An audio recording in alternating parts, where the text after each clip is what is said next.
que as palavras, Pai amado, não saiam do coração do Gabriel, mas sim do teu coração, Pai. Fala com a tua igreja aqui nesse lugar, no nome de Jesus. Amém.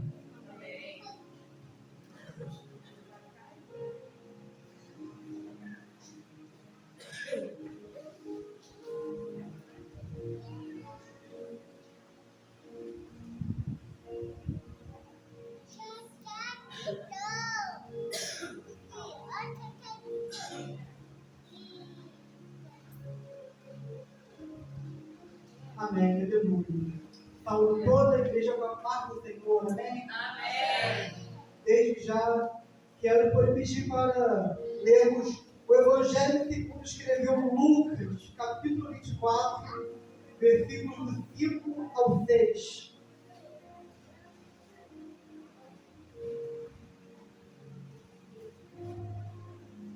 Evangelho segundo escreveu Lucas 24, versículos 5 e 6. Que diz: Só um minuto. Vamos aguardar aqui.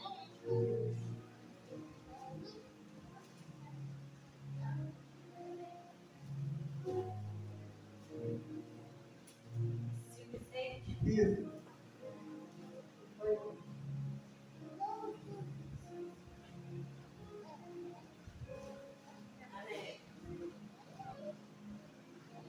A palavra do Senhor diz: e estando elas muito demonizadas e abaixando o rosto para o chão, eles lhe disseram: por que buscais o vivente entre os mortos?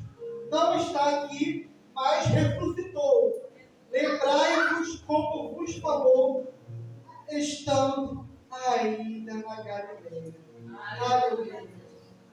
Glória a Deus.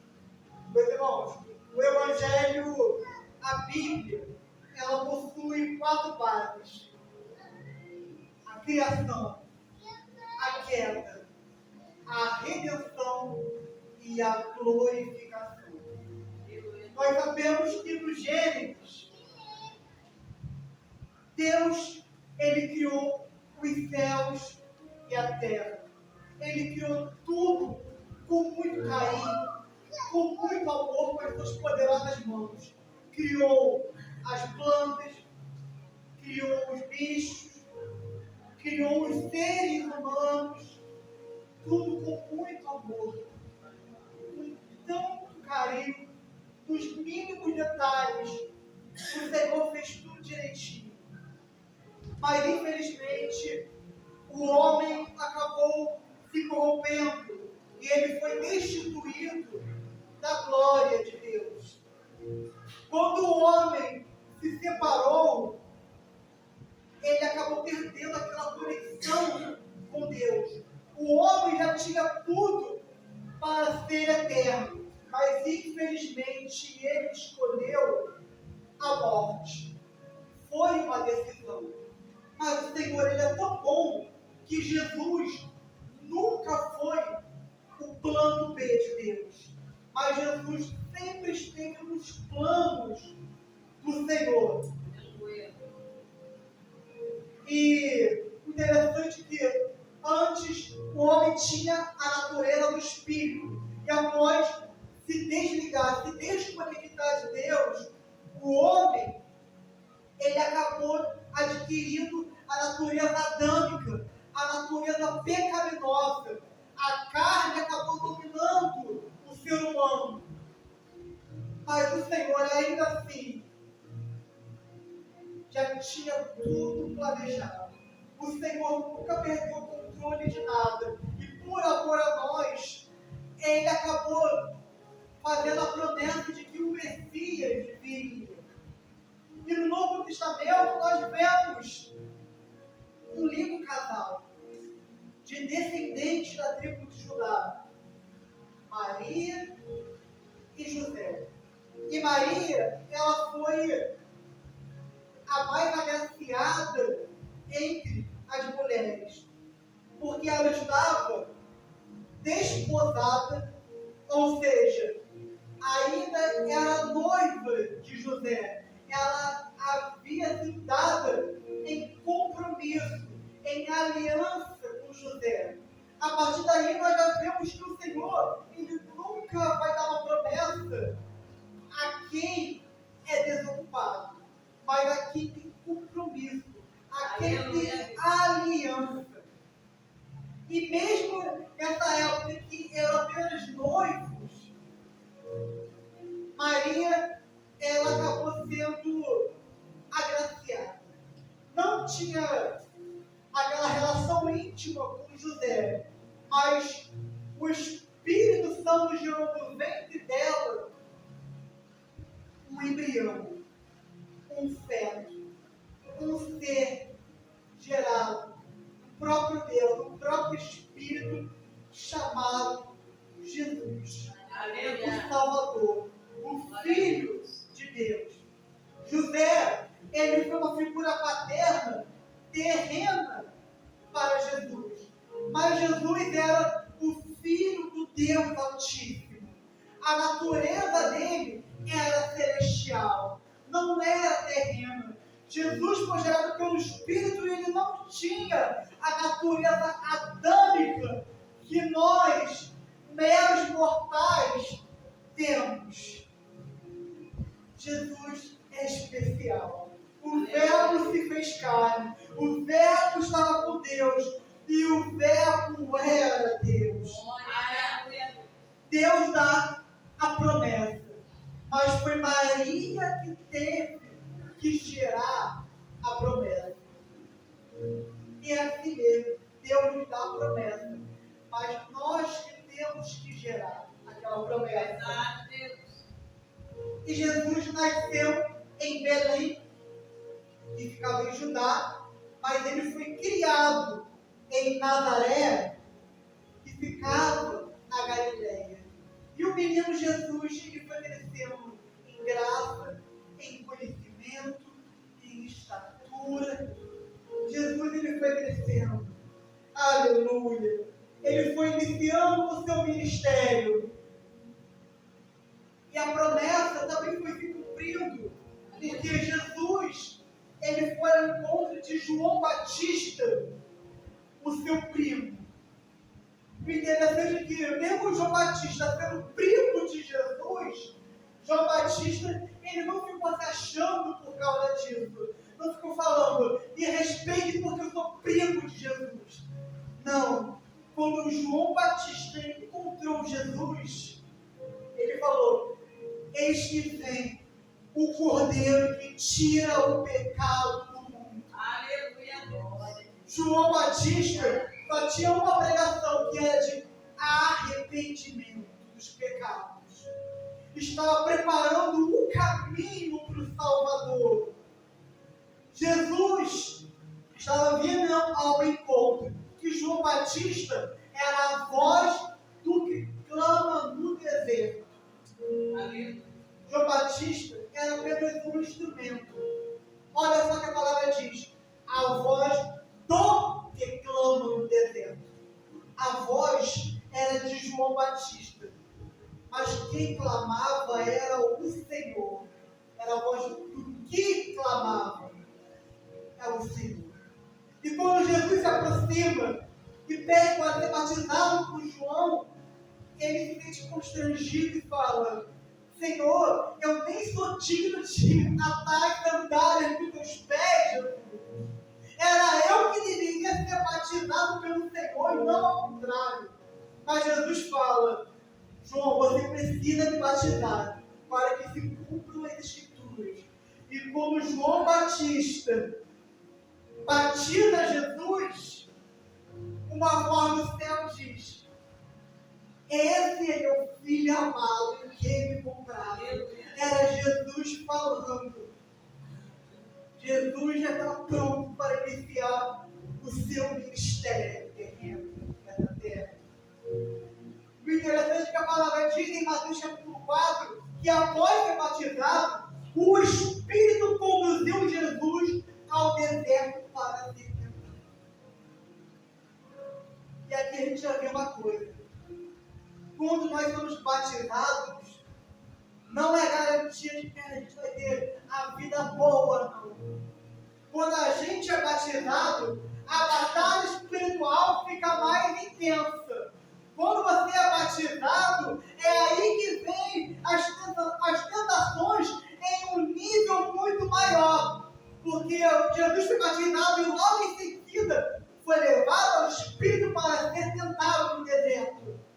Jesus jejuou 40 dias e 40 noites. Estava em comunhão com o Pai. Aí o seu corpo físico precisava de um alimento. E Satanás, ele queria tirar proveito daquilo e falou: Jesus, se tu és filho de Deus, mande que estas pedras se transformem em pães. E ali houve um debate teológico entre Jesus e Satanás, em que Jesus fala: nem só de pão viverá o homem, mas de toda a palavra que sai da boca de Deus. E ali houve esse empate entre Jesus e Satanás. E Satanás sabia muito bem quem era Jesus. Jesus não podia usar da sua glória, do seu poder, para benefícios próprios e cair nas astutas ciladas do inimigo. Mas Jesus estava sendo prudente e na ligação com o Pai. Jesus precisou iniciar seu ministério escolhendo quais são os seus discípulos. Porque Jesus, ele precisava, Jesus já sabia que lá na frente ele teria que enfrentar a cruz, mas ele não poderia deixar essa terra sem antes preparar os seus discípulos, sem antes preparar a sua igreja. Aleluia. Para a obra do Senhor, para impactar mais vidas. E Jesus, ele precisou escolher seus 12 discípulos, mas ele só tinha comunhão mais íntima com 3, que era Pedro, Tiago e João. Jesus amava todos, mas lá no seu círculo de amizade, o mais íntimo mesmo era Pedro, Tiago e João. Não é à toa que lá na conhecida passagem do Monte da Transfiguração, em que Jesus sobe ao monte, irmão, com Pedro, Tiago e João, e lá ele se transfigura na frente dos 3. E Jesus estava acompanhado ali, transfigurado. As suas vestes eram mais altas que a neve. E ali aparecia também Moisés e Elias. Moisés representava a lei, ou seja, a obediência e a justiça divina. E Elias, por sua vez, representava os profetas, ou seja, a voz de Deus, porque os profetas, eles eram intermediários entre Deus e os homens. E Jesus ali, junto com Moisés e Elias, era o cumprimento da lei e dos profetas. Era Jesus mostrando que o foco a partir dali teria que ser o próprio Cristo.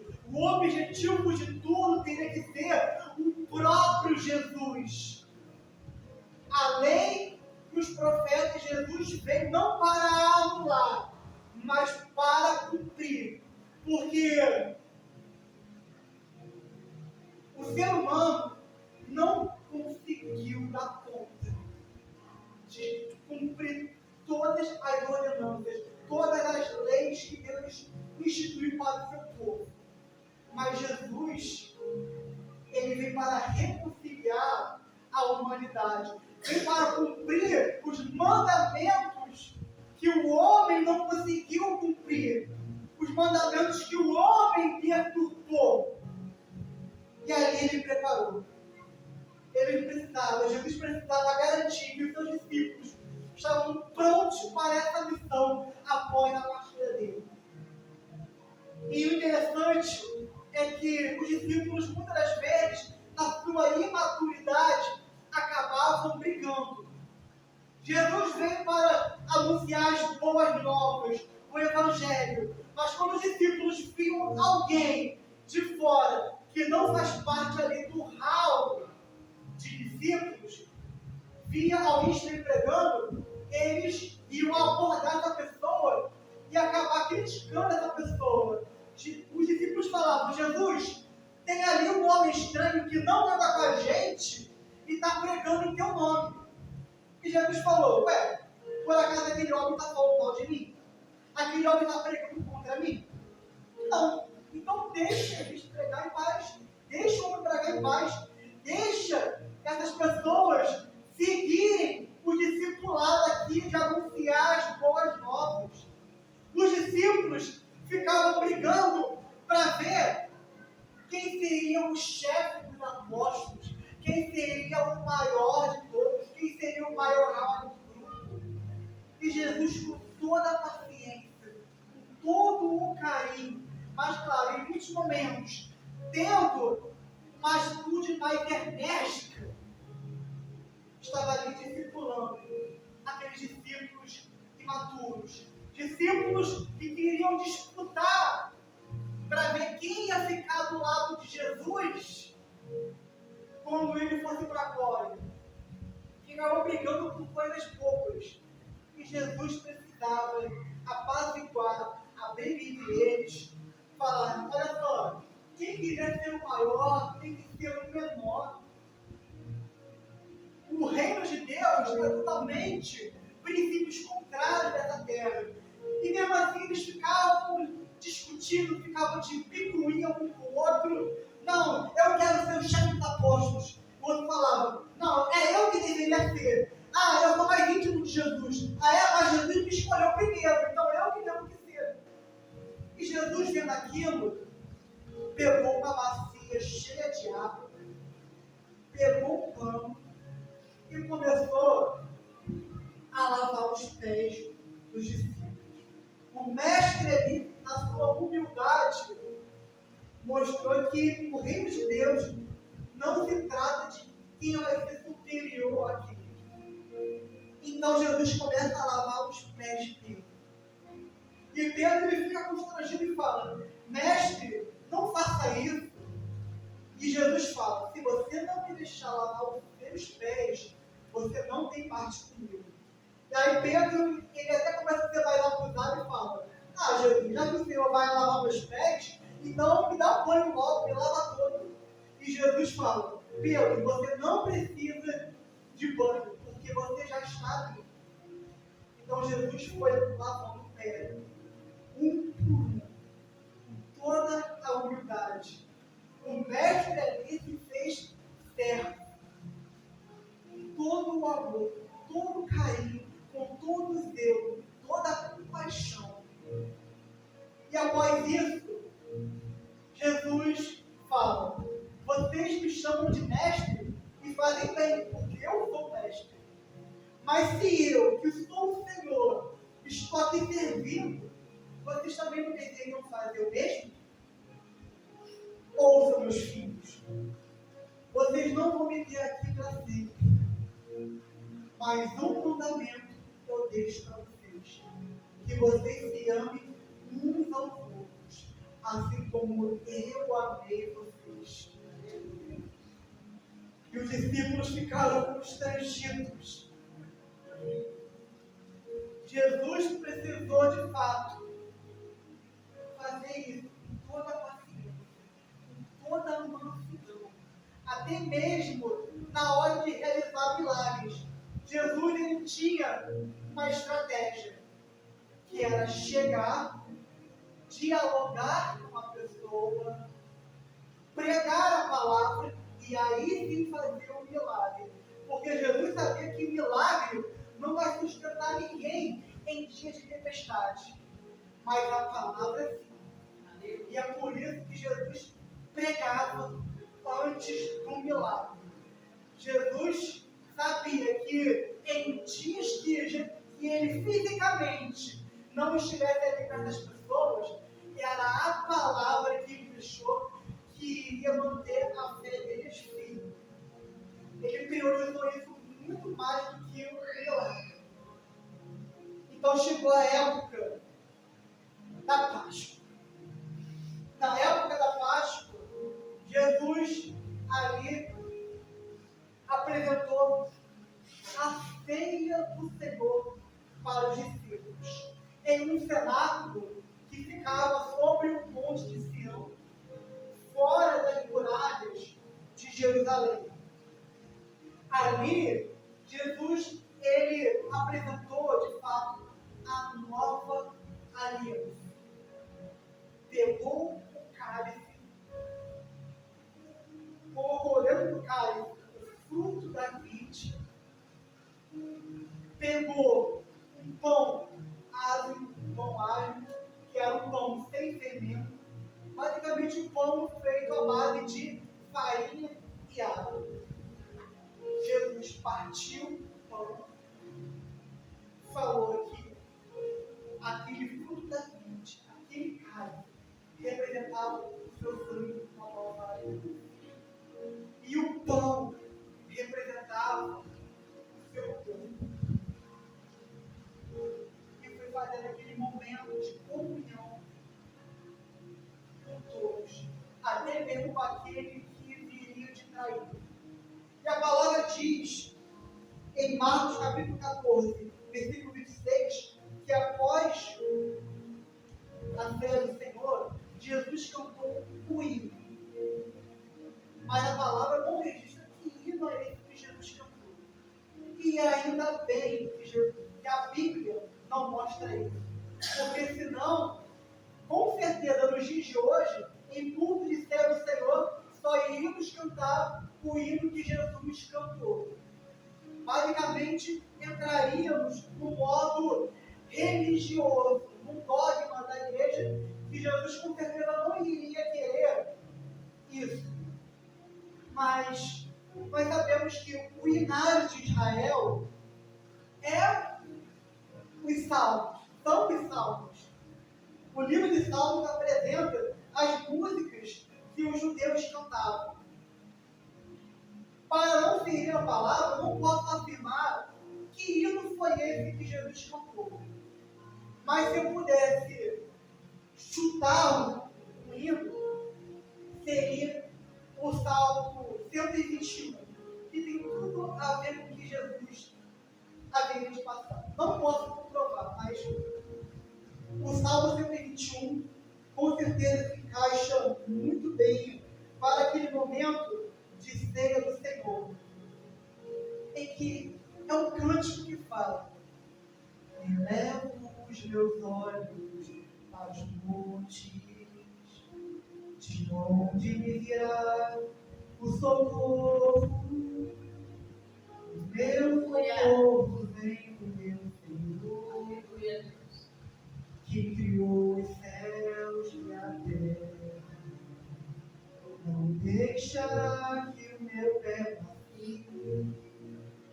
O Senhor é quem me guarda.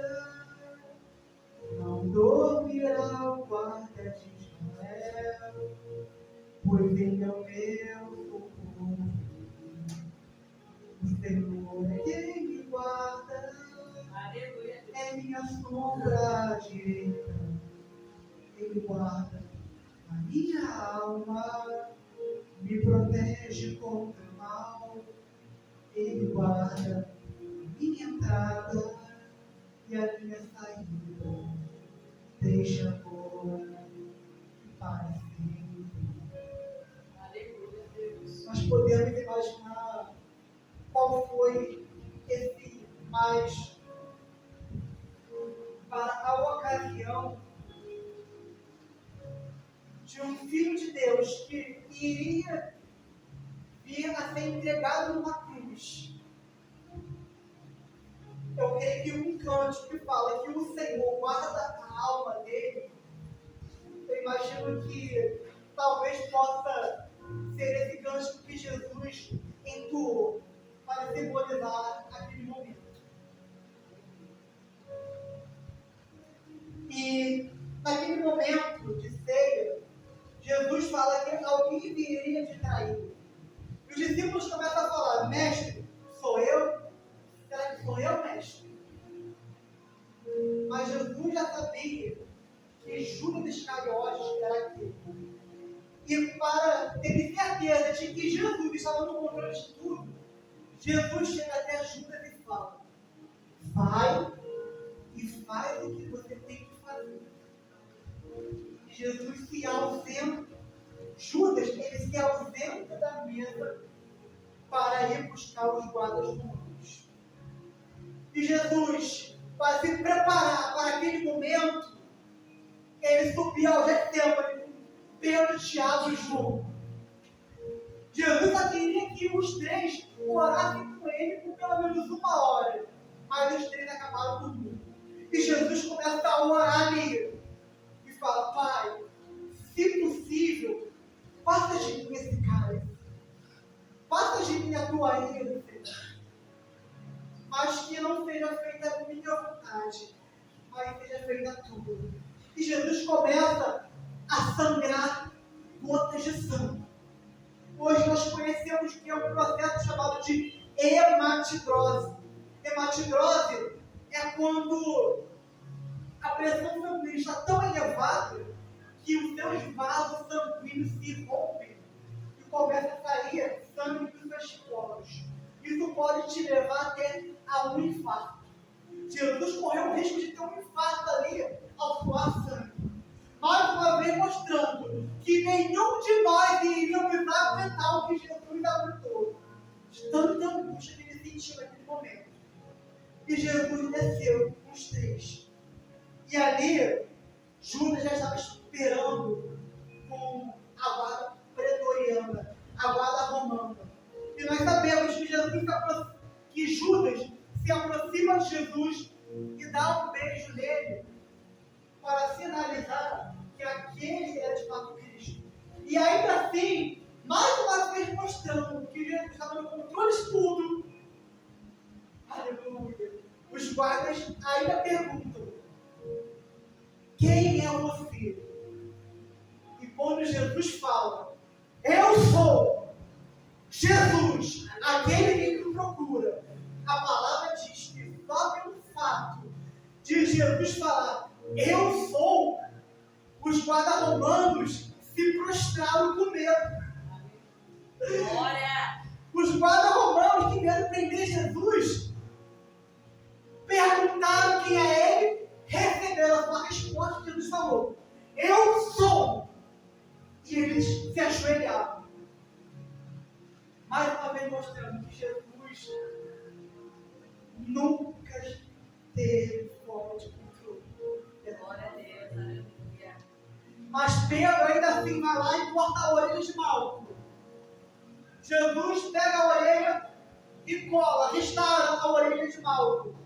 E Jesus fala para Pedro: Pedro, você acha mesmo que se eu não quisesse, eu oraria agora a Deus e o Senhor enviaria do céu uma legião de anjos para me guardar? Você acha mesmo isso? Aleluia! Era a época de Páscoa. Jesus passou por 6 julgamentos. Era proibido ter julgamento em época de Páscoa. Mas ainda assim Jesus acabou passando por aquilo. Foram 3 julgamentos religiosos de Anás, Caifás, do Sinédrio, e 3 julgamentos políticos. Uma vez por Herodes e 2 vezes por Pilatos. Jesus passou pela crucificação. Ele foi cuspido, humilhado, ele foi chicoteado com uma azorrague, foi colocado uma coroa de espinho, foi insultado, precisou carregar sua cruz pesada, que a cruz nem era para ele, era para Barrabás, mas o povo escolheu o criminoso Barrabás no lugar de Jesus. E olha que Pilatos, ele falou: eu não encontrei mancha nenhuma nesse homem, mas se vocês quiserem, Barrabás eu lavo as minhas mãos. Jesus carregou a sua cruz até o Gólgota. E ali Jesus ele foi preso em uma cruz que nem era para ele. E nu. Jesus foi preso nu ainda. As pessoas, os guardas ali, usaram as vestes de Jesus para lançar sortes. Jesus estava com sede daquela cruz. E aqueles homens pegaram uma vara e uma esponja usada em banheiro público, que na época o banheiro era comunitário, ou seja, todo mundo tinha que se limpar com a mesma esponja. E aqueles guardas pegaram a esponja, molharam no vinagre que colocaram na boca de Jesus para ele beber aquele vinagre. Mas ficou já suja. Mas Jesus, ele recusou aquilo. Por quê? O vinagre, ali tinha teor alcoólico, que ia embriagar Jesus. E a palavra diz que era vinagre com fel. O fel era uma droga usada para anestesiar o corpo. Ou seja, aqueles homens que iriam anestesiar o corpo de Jesus para a tortura da cruz durar mais. Mas Jesus não queria morrer embriagado e nem ter seu corpo anestesiado. Aqueles homens, eles zombaram muito de Jesus. A cruz, o céu seria uma pessoa demorar muito para morrer numa crucificação. Mas, no caso de Jesus, ele não quis ter o seu corpo anestesiado. Não é à toa que, segundo a tradição, aqueles guardas até falaram, ué, morreu cedo? Diferente dos outros? Jesus estava entre dois ladrões. Havia um ladrão que falou o seguinte: se tu és filho de Deus, desce daqui, dessa cruz que se salva. E o outro falou: Jesus, lembre-se de mim quando chegar ao teu reino. E Jesus falou: em verdade te digo que hoje devo estar comigo no paraíso. Entenda que havia dois ladrões. Foi salvo somente um ladrão, para que ninguém se desesperava. Mas também foi salvo um, para que ninguém se ouça. Jesus começou a bradar: Elohim, Elohim, Samar Labatani. Deus meu, por que me desamparaste? E aqueles guardas achavam que Jesus estava chamando Eli. Porque quando Jesus fala Eli, Eli, quem estava embaixo entendeu que Jesus estava clamando para Elias, o profeta, salvá-lo. Não entenderam nada. Jesus falou: Pai, perdoa-os, porque eles não sabem o que estão fazendo. Tetelestai, está consumado. Tetelestai, o preço foi pago. E Jesus fala: Senhor, entrega a ti o meu espírito. E aí a alma de Jesus expira. E o pior é que mesmo depois de Jesus ter sido morto, pegaram a lança e perfuraram o corpo de Jesus já morto. E saiu água e sangue do corpo dele. Água significa purificação. E sangue, vida. Entenda que aquilo que Jesus libera por nós nunca vamos ser capazes de retribuir. Nada vai ser maior do que aquilo que Jesus já retribuiu. E nós sabemos que depois de 3 dias, Jesus ressuscitou numa manhã de domingo. Há um ditado no mundo que fala: a esperança é a última que morre. Mas para nós, filhos de Deus, a esperança ressuscitou, Deus. Aleluia. E como foi lido aqui pela Jacobina Tainara, Jesus aparece para Maria Madalena primeiro.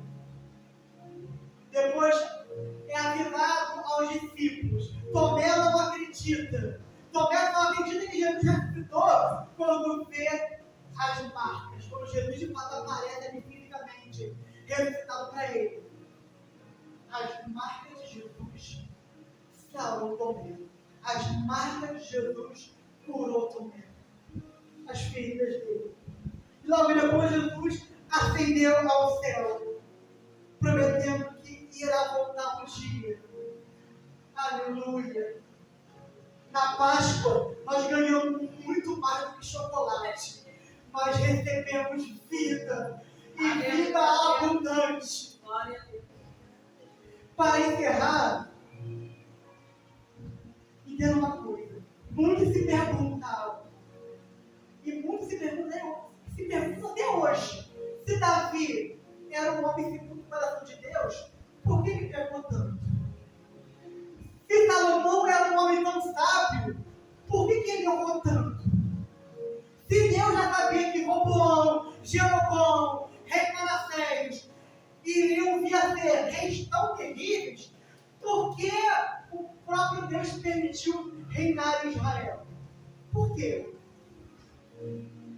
É porque todos eles tinham a natureza adâmica. Não importava que rei Deus colocasse nesse lugar, nessa terra para governar, todos iriam falhar. Mas Deus já tinha a solução. Um rei que nunca iria falhar.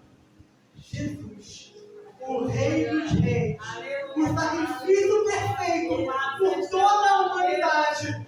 Jesus foi o Rei perfeito que Davi não conseguiu ser, que Salomão não conseguiu ser, que nenhum dos reis de Israel conseguiu ser.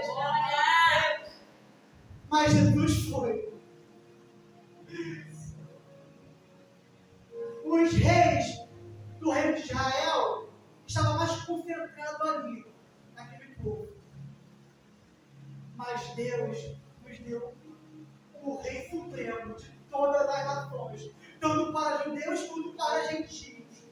Aquele que vai voltar para buscar a sua igreja. E eu digo com toda a fé: Jesus vai voltar, Jesus está chegando. Podem me chamar de louco e falar: Gabriel, Jesus não vai vir, está demorando demais. Mas a minha fé permanece igual. Eu falo: Maranata, a hora vem, Senhor Jesus.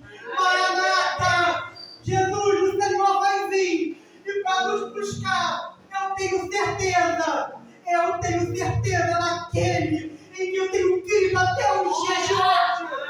Podem falar o que quiser para mim.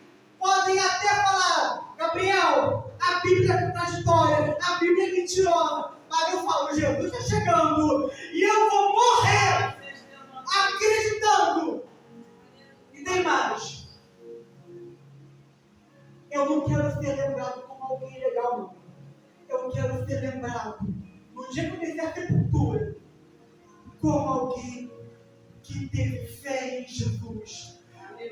Alguém que teve um coração apaixonado por Jesus. Alguém que teve um coração ardente por Jesus. Aleluia! É assim que eu quero ser lembrado. Isso é inspiração para as próximas gerações. Que Jesus, Ele vive e reina. E assim, eu estou dando a minha oportunidade em nome de Jesus.